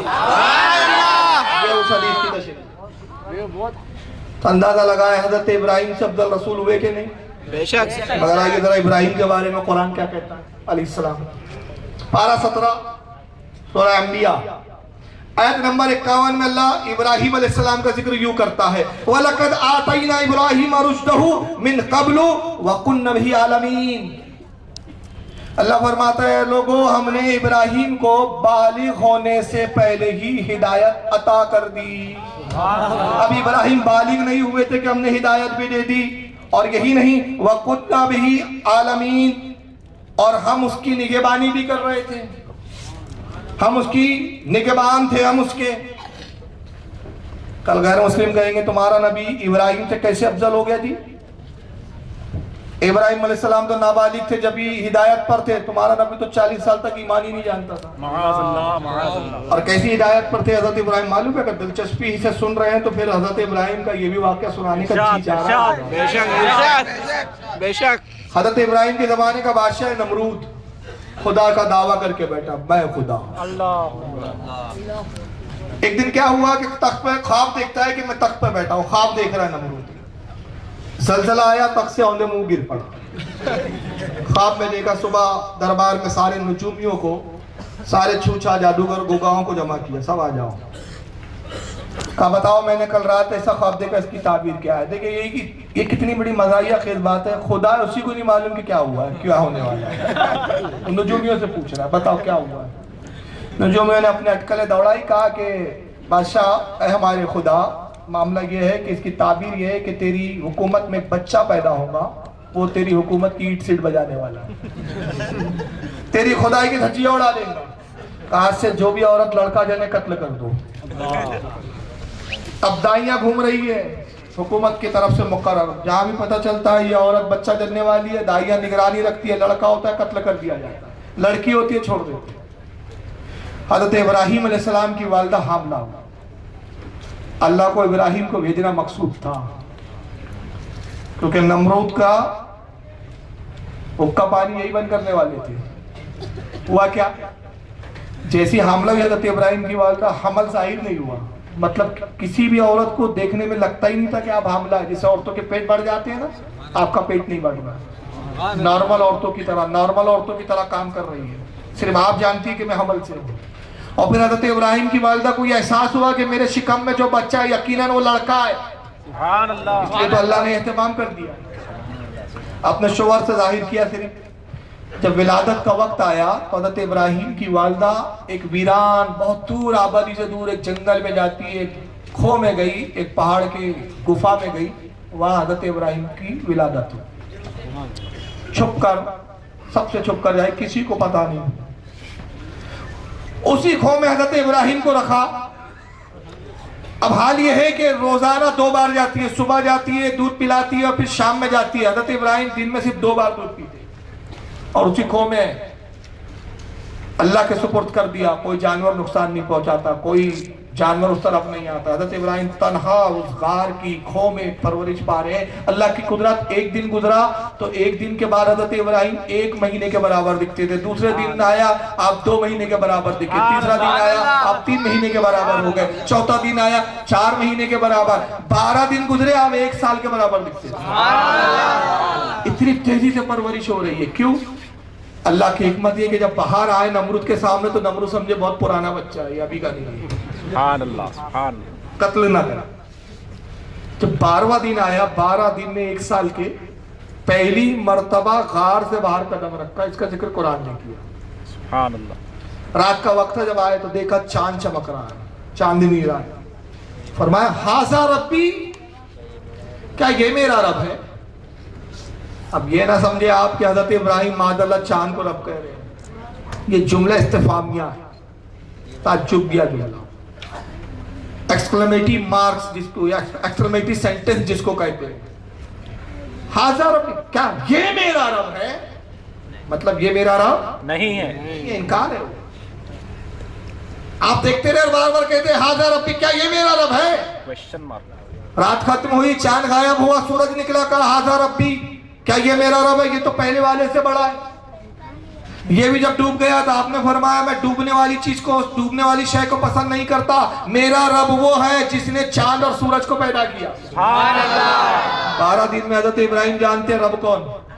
सुभान अल्लाह, सुभान अल्लाह। उलूहियत का इकरार भी कर रहे हैं, अपने नबी होने का इजहार भी फरमा रहे हैं। अब उसके बाद दूसरा दिन निकलता है, शाम के वक्त वालदा आई, जब सूरज गुरूब हो गया दूध पिलाने आती है। जब दूध पीने लगे तो पहली मर्तबा माँ से कलाम किया। माँ आई तो सलाम किया, अस्सलाम वालेकुम या उम्मी, ऐ मेरी माँ सलाम। कहा अरे ताज्जुब है, मेरा बच्चा बोलने लगा। सुभान अल्लाह, 12 दिन का बच्चा बोल रहा है। कहा मेरी माँ की मेरे रब की तरफ से सुभान अल्लाह। उससे कलाम करवा। अब 12 दिन में क्या माँ से कलाम हुआ जरा सुनिए, ये नबी की शान है। कहा अम्मी ये बताओ मेरा रब कौन है। इसको इमाम वाइजुद्दीन काशफी अश-शाफ़ी रहमतुल्लाह अलैह ने मारिजुन नबुव्वत में रिवायत नकल की, जो मैं पेश कर रहा हूं। अब भी बताइए मेरा रब कौन है। कहा बेटा मैं तेरा रब हूं। कहा आप मेरी रब कैसे हो सकती है। कहा बेटा मैं तुझे दूध पिलाती हूँ, परवरिश करती हूँ, तुझे पालती हूँ, पोसती हूँ, तुझे बड़ा करती हूँ, तो मैं तेरा रब हूँ। अच्छा आपका रब कौन है। सुभान अल्लाह। कहा मेरा रब तेरे बाप तेरे वालिद, क्योंकि वो मुझे खिलाते हैं पिलाते हैं, मेरी परवरिश करते हैं। अच्छा वालिद का भी कोई रब है। कहा हाँ बेटा तेरे वालिद का भी रब है। तेरे वालिद का रब है नमरूद। का नमरूद का भी कोई रब है। कहा नहीं नमरूद का कोई रब नहीं, बस आखिरी रब, दी एंड। ये पहला सवाल। अब दूसरा सवाल किया, अम्मी ये बताइए मैं ज्यादा खूबसूरत हूं, मैं ज्यादा हसीन हूं, या आप ज्यादा खूबसूरत हो हसीन है। कहा बेटा मैं तुम मुझसे ज्यादा खूबसूरत हो, तुम मुझसे ज्यादा हसीन हो। अच्छा अभी ये बताएं आप ज्यादा खूबसूरत है कि वालिद साहब खूबसूरत है। वालिद को तो देखा ही नहीं, वालिद आए नहीं थे, इस दरमियान में वालिद एक बार भी नहीं आए। कहा ये बताइए आप ज्यादा खूबसूरत या वालिद मोहतरम ज्यादा खूबसूरत। कहा बेटा तुम्हारे वालिद से ज्यादा हसीन और खूबसूरत मैं। कहा अच्छा वालिद ज्यादा खूबसूरत है कि नमरूद ज्यादा खूबसूरत है। कहा बेटा वालिद ज्यादा खूबसूरत है, नमरूद तो काला चट्टा काला कलौटा है। 12 साल का बच्चा तौहीद का कैसे दर्द देता है। कहा अम्मी फिर वो रब कैसे हो सकता है, वो खुदा कैसे हो सकता है कि जो हमारा और बाप का आपका सबका रब है, उसने मुझे खूबसूरत बनाया, आपको खूबसूरत बनाया, बाप को खूबसूरत बनाया और खुद बस शक्ल रह गया। क्या बात है। एक इशारा करूं समझेंगे आप। बॉम्बे वाले बहुत जल्दी समझते, हैदराबाद वाले नहीं समझते यार जल्दी। ज्यादा हिंदुस्तान में खुल के बोलने की इजाजत नहीं है ना, तो इशारों में ही बोलना पड़ता। इब्राहिम ने तौहीद का पैगाम क्या दिया कि रब हसीन होता है इसलिए हुस्न को पसंद करता है। वो रब नहीं हो सकता कि जो दूसरों को हसीन बना दे खुद बशक्ल रह जाए। तो मैं भी कहता हूँ ये कैसा ईश्वर, कैसा भगवान, ये कैसा रब हो सकता है जो अपनी माँ से खुद पूछता है राधा क्यों गोरी मैं क्यों काला। अब ज्यादा खोल के थोड़ी बोलता, हिंदुस्तान है ना। ये पैगाम था। तो अल्लाह फरमाता है वलक़द आतैना इब्राहीम रुश्दा, और हमने इब्राहिम को हिदायत की राह दे दी। कब? बालिग होने से पहले, मिन कब्लु, उससे पहले कि वो बालिग होता, इसी से पहले हमने हिदायत की राह दे दी। वकुन्ना बिही आलमीन, और हम उसकी निगरानी कर रहे थे। तो हज़रत इब्राहिम अलैहिस्सलाम 12 दिन में तौहीद समझाने बैठ गए, तबलीग कर रहे हैं माँ को कि रब कैसा होता है, रब कहा किसे जाता है। 12 दिन में जब तबलीग करें, नब्बत के फराइद अंजाम दे, मगर नबी से अदना है तो ये हाल है। मुस्तफ़ा तमाम नबियों के सरदार है, तो नौज़ुबिल्लाह 40 साल कैसे को काफिर रह सकते हैं। इससे बढ़कर क्या बदबख्ती होंगी यार। अब मैं कुरान से जवाब दे रहा हूं, हो सकता है कुछ लोग कहें कि ये तो आप सिर्फ लफ्जों से खेल के जवाब दे रहे। वो तो कुरान है ना, वालल ईमान का हाला कुरान ने, तो इसका जवाब तो कुरान से होना चाहिए। तब कुरान से जवाब सुन लीजिए। मुझे बताइए क्या कुरान में तजाद हो सकता है? नहीं। कि कुरान एक जगह कुछ और कहे दूसरी जगह कुछ और कहे? नहीं हो सकता ना। तो फिर आइए, जब तजाद नहीं है तो फिर मुझे बताइए ये आयत का फिर क्या मतलब लेंगे वहाबी हजरात। पारा 8 सूरह अनाम आयत 162 और 163 अल्लाह इरशाद फरमाता है कुल इन्ना सलाती व नुसुकी व महयाया व ममाती लिल्लाहि रब्बिल आलमीन। ऐ हबीब फरमा दीजिए मेरी नमाजें अल्लाह के लिए, मेरी कुर्बानियां अल्लाह के लिए, मेरा जीना अल्लाह के लिए, मेरा मरना अल्लाह के लिए, मेरा जीना मरना मेरी कुर्बानी नमाज सब कुछ रब्बुल आलमीन के लिए, ला शरीक लहू, उसका कोई शरीक नहीं। व बि सालिका उमिरतु व अना अव्वलुल मुस्लिमीन, और मुझे रब की तरफ से ये हुक्म मिला कि मैं ऐलान करूं कि मैं सबसे पहला मुसलमान हूं। ये माइक आवाज खींच रहा है क्या? बैटरी डाउन हो गई कि इसकी? बैटरी डाउन हो गई है क्या इसकी? बैटरी डाली है, आवाज खींच रहा है ये माइक। कॉर्डलेस माइक जो रहता है ना, थोड़ा सा आवाज खींचता है कभी कभी। चलिए जाने दीजिए, बैटरी डाउन हो जाती है तो आवाज खींचता है। ये बिल्कुल आवाज कम हो गई, कम हुई है, कम किया गया। चले ठीक है। कुरान कह रहा है हबीब तू ऐलान कर दे कि मैं सबसे पहला मुसलमान हूं। एक तरफ कह रहा तू ऐलान कर मैं सबसे पहला मुसलमान, सुभान अल्लाह, और दूसरी तरफ कह रहा तू ईमान ही नहीं जानता था। तो कुरान में तज़ाद हुआ कि नहीं हुआ? हुआ कि नहीं हुआ? हुआ ना। आइए एक हदीस भी दिखा देता हूं मैं, अभी इस हदीस को भी देख लें। और यह हदीस बिल्कुल सही हदीस है क्योंकि बुखारी की हदीस है। इमाम बुखारी ने लिखी कि तारीखुल कबीर है हदीस की किताब, मॉनिटर पे लिखी किताब तारीखुल कबीर, जिल्द नंबर 7, सफा नंबर 374, हदीस नंबर 1606। इमाम बुखारी की तारीखुल कबीर है, मॉनिटर पे ही नहीं आई है तो अभी तक।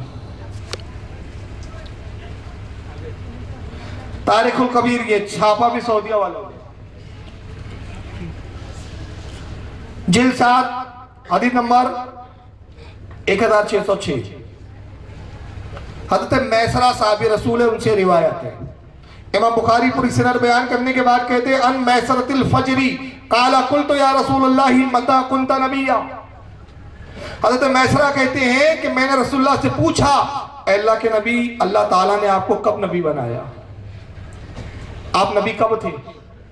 सारे वहाबी बोलते 40 साल में नबी बने। कितने साल में बने? 40 साल में। 40 साल तक तो इनके हिसाब से ईमान ही नहीं जानते थे ना। मगर रसूलुल्लाह क्या कह रहे हैं? इमाम बुखारी हदीस लिख रहे हैं काला कुंतु नबिया व आदमो बैन रूही वल जसद। आका ने कहा मैं उस वक्त भी नबी था जब आदम जिस्म और रूह के दरमियान में था। सुभान अल्लाह, सुभान अल्लाह, सुभान अल्लाह। वो कौन सा लम्हा था जब ईमान नहीं जानते थे भाई? कौन सा लम्हा था? मगर ये आज के मौलवी भी अपने मुल्लाओं की पैरवी और तकलीफ में वही बात कर रहे हैं। चुनांचे तालिबुर रहमान को भी सुन लीजिए, वही बात कह रहा है वो। में कुरान कहता है अल्लाह, क्योंकि नबी अकरम सल्लल्लाहु अलैहि वसल्लम के बारे में कुरान कहता है मा कुंता तदरी मल किताब वलल ईमान। जब तक हमने तुझको नहीं बतलाया उस वक़्त तक ना तुझको ईमान का पता था ना तुझको किताब का पता था। आपने फरमाया माना बेकारिन, मैं पढ़ा हुआ नहीं हूं। नाउजुबिल्लाह, अल्लाह के नबी झूठ नहीं बोलते थे। अल्लाह के नबी झूठ नहीं बोलते थे। अल्लाह के नबी ने कहा मैं पढ़ा हुआ नहीं हूं। अबे ये नहीं उसका मतलब मैं किसी से पढ़ा हुआ नहीं हूं। बेशक बेशक, सुभान अल्लाह, सुभान अल्लाह। मैं पढ़ा हुआ नहीं, मैं किसी से नहीं पढ़ा हुआ हूं। किससे पढ़ा मैंने? अर्रहमान अल्लमल कुरान खलकल इंसान अल्लमहुल बयान। वही रहमान है जिसने कुरान नाजिल किया, इंसानियत की जान मोहम्मद को पैदा किया और उसको कलाम करना सिखाया। और दूसरे मकाम पे क्या कहा? वह अल्लमा का मालम तकुन तालम। ऐ रसूल जो तू नहीं जानता था वो सब हमने तुझे सिखा दिया, हमने सिखाया तुझे। और इन्होंने तर्जुमा किया मैं पढ़ा हुआ नहीं हूँ। माज़अल्लाह नबी झूठ नहीं बोलते थे। मतलब क्या झूठ नहीं बोलते थे और कहा मैं पढ़ा हुआ नहीं, तो इसका मतलब तूने ले लिया अनपढ़ थे। और ऐसे अनपढ़ थे कि ईमान ही नहीं मालूम था। ये मतलब नहीं है कि अनपढ़ थे, पढ़े हुए नहीं थे। वो पढ़े हुए थे मगर किसी मखलूक से पढ़े नहीं थे, खालिक से पढ़े थे। क्योंकि कायनात में ऐसा कोई नहीं जो मुस्तफ़ा को पढ़ा सके। मुस्तफ़ा सबको पढ़ाने आए थे, किसी से पढ़ने नहीं आए थे। तो ये बदतरीन अकीदे हैं इनके। अब आइए इस आयत का फिर तर्जमा क्या है, मफहूम क्या है। तो अब मैं ये नहीं कहता कि आला हजरत ने लिखा इसलिए मान लो। वहाँ भी बात तो करते हैं कि हम बड़े बड़े बुजुर्गों को मानते हैं, बड़े बड़े बुजुर्गों का नाम तो जरूर लेते हैं, लेकिन हालत ये है कि सिर्फ नाम लेते हैं, मानते नहीं। आइए इमाम कुर्तबी बहुत बड़े मुफस्सिर है कुरान के, सऊदिया ने इनका तर्जुमा कुरान अल जामिल अहकामिल कुरान छापा है। इमाम कुर्तबी उसी अपनी तफसीर के अंदर, इमाम कुशैरी और उसके बाद इमाम हुसैन बिन फजल, इमाम इब्ने खुज़ैमा, मुतअद्दिद मुहद्दिसीन, तमाम मुफस्सिरीन इस पर इत्तिफाक करते हैं कि यह कुरान ने कहा मा कुंता तदरी मल किताब वलल ईमान, ऐ हबीब जब तक किताब न भेजी न तो किताब जानता था ना ईमान। तो यह ईमान से मुराद ईमान नहीं है बल्कि अहकाम शरा, शरीयत का कानून, शरीयत का हुक्म। तो अब तर्जुमा आला हज़रत सारे मुफस्सिरीन के तराजी मफहूम को, सारे मुफस्सिरीन की राय को, तमाम हदीसों को, कुरान की दिगर आयतों को, सबके को मद्देनजर रखते हुए यूं तर्जुमा फरमाते इमाम अहले सुन्नत, या हबीब जब इससे पहले न तुम किताब जानते थे न अहकाम शरा की तफसील जानते। सुभान अल्लाह, सुभान अल्लाह। जब तक हमने शरीयत नाफिज नहीं की है हबीब, तू शरीयत नहीं जानता था। ईमान तो तुझे पता था, तू तो नबी उस वक्त था जब आदम पैदा भी नहीं हुए थे। तो अभी एक पहलू मैंने आपके सामने रखा है कि देवबंदी जमात का ये नजरिया है कि रसूलुल्लाह पर एक लम्हा, एक वक्त ये भी गुजरा है कि रसूलुल्लाह ईमान नहीं जानते थे। यही नहीं बल्कि साहबा को काफिर भी मानते ये लोग। ये तारिक जमील साहब तबलीग जमात के बहुत बड़े सरबराह, इस वक्त बहुत बड़े आलिम कहलाते हैं, बहुत बड़े एक्टर हैं। लोग इनकी एक्टिंग से बड़े मुतासिर हैं, तकरीर से कम इनकी एक्टिंग से ज्यादा मुतासिर है। और इतने रोते हैं बेचारे, इतने रोते हैं कि शिया भी इनको देख के शर्माने लगे हैं। और रोते रोते एक ही मक्कारी के जुमले, एक हो जाओ,